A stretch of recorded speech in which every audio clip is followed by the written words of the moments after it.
Go download my free legato course right now and learn to play fast in the fastest way possible. Hey, I got an effective practice routine for you that can help you break through if you are on a plateau, you're dealing with something where it just seems like you can't get better. There's just no way. You tried everything, right? And that happens a lot.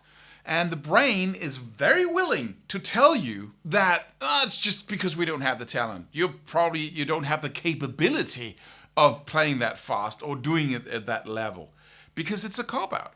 Why do we do that all the time? Why do we have that cop-out? This is what, 99% of people, they shy away from stuff that they could easily handle because the brain makes that assumption that, I probably don't have the talent. This is probably too hard for me, right?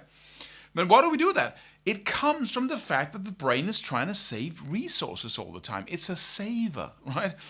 It's a financial, and it's tight with its resources. It doesn't give the liver more than just enough resources to replenish itself and work.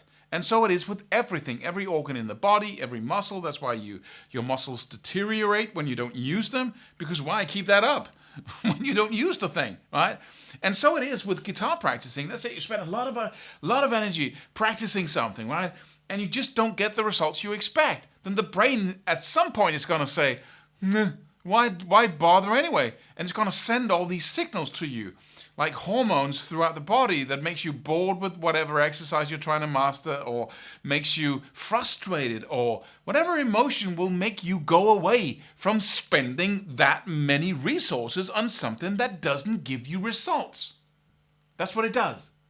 So that's what frustration is. That's what frustration has a hope in it, right? You're frustrated, but you haven't given up, right? But giving up, hopelessness, all of these things is the brain saying to you, or giving you an impression of this being impossible.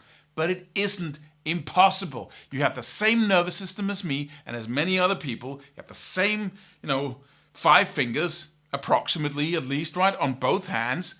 And you can, drive a car and work a microwave oven to some extent. Then you can certainly learn to have amazing skills on this instrument. It's just mechanics. It looks like magic, but that magic comes from the things we're talking about in these videos, and everybody can learn that. So what is the method? Well, let's say you're working on something like... right, and you just can't get it up to speed. You're just trying and trying. This is Stevie Ray Vaughan's.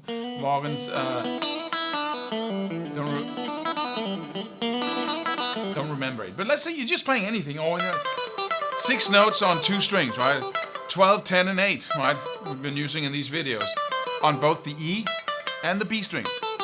That's what you're trying to master, and you just can't get it up to speed. What do? Well, you can use this double time method. You pull back when it comes to speed. If you use the metronome, you go way back. So let's say this is your top speed. Or let's say this is your top speed. You're really focused, but when you're focused, you can get everything right. No mistakes, right? That's your top speed. Then instead of doing that, you let's say this is your top speed. Then you pull back and play it even slower, right? Drastically slower. And then you do the double time of this. So you go up here. I can't do that, Claus. I'll make too many mistakes. I can't even play at that level. But if you pull back to here, you can. You might make mistakes, but then you correct them when you play slower. So you play down here, like you go.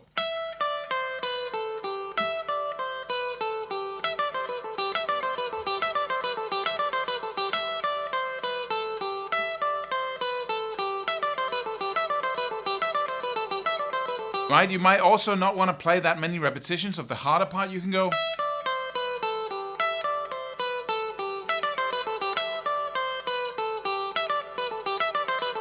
And you might make a lot of mistakes when you're playing it fast, but this is a practice method of playing it slower so you can be very accurate, very precise, get it everything right. So you teach the brain, this is what I want, but at this level of speed. This is what I want at this level of speed. So I can't explain exactly why it works so well, but it actually makes you, because what are you going to do if this is your max speed? If this is the highest you can get, what are you going to do to get to get beyond that? You can practice some more, yes, but if you want that booster that can really convince the brain of breaking free from that, and giving you the impression that you can already do what it is that you want to do. Because when you do this, then you're actually going to get more of the fast notes right than before, because you oscillate between the two. Works in the most amazing way, because you get that inlet all the time, right? If it's it could be three notes on one string.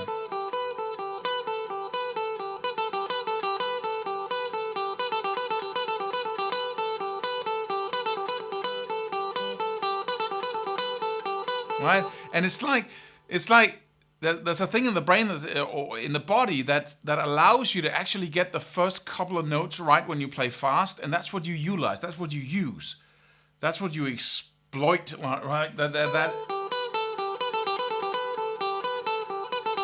And so you actually, the chances are that you are going to play it faster with more accuracy than before, and that's going to create a new pattern in the brain. You're actually practicing fast, which I highly do not recommend doing all the time, because you'll just build in a lot of mistakes, you can't play accurately, and so that's what you learn and become better at, right? But in this way, you show it what you want, but at this tempo. Show it what you want, but at this tempo. You can even do it with chords, right? You can go, if you want to learn to shift between a G major with an E-shaped chord here in the 3rd fret and a C, you can go...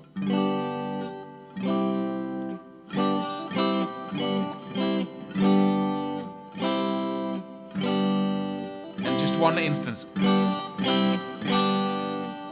just don't make the fast too lengthy, so you can go back to the slow again, and just try it out. I promise you'll be amazed at the tempo you can get to pretty quickly by doing this, and that is what makes you break free from your limitations. And go back and watch the previous video. That has a really nice strategy as well that you can use in conjunction with this, and really make sure that you break free from whatever plateau or limitation holds you back. And then the last little method here is to take a break. I can't stress that enough. Like, practicing is a really good idea, but sometimes the nervous system can be completely overloaded, especially if you've been practicing a lot. You can practice a lot and you get better and better and better, and you practice some more and you get better and better. But as you practice more, suddenly your whole system overloads. There's too many repetitions, can't compute, does not digest quickly enough. And then you have to take a break just for a day or two and then get back to it. And then you'll realize that, oh, it was just the overload that was the problem. So if you start getting worse when you practice, start taking a break once in a while. So you leave your brain to the task of digesting all the repetitions you gave it, especially when you're very focused on a loopable exercise, which we have many of in our new program that you'll find on our website. Such a cool program that gives you a ton of exercises for each of the major techniques on this instrument. So you can aim at the core of the challenges of each technique and really get some results fast. Go check that out, link below this video. Also, subscribe to this channel and leave a comment below, and don't forget to go download our free course here, which also has a link below. Hope to see you in the next video or the video tomorrow. Subscribe for more free videos. Do it. Do it now. Do it.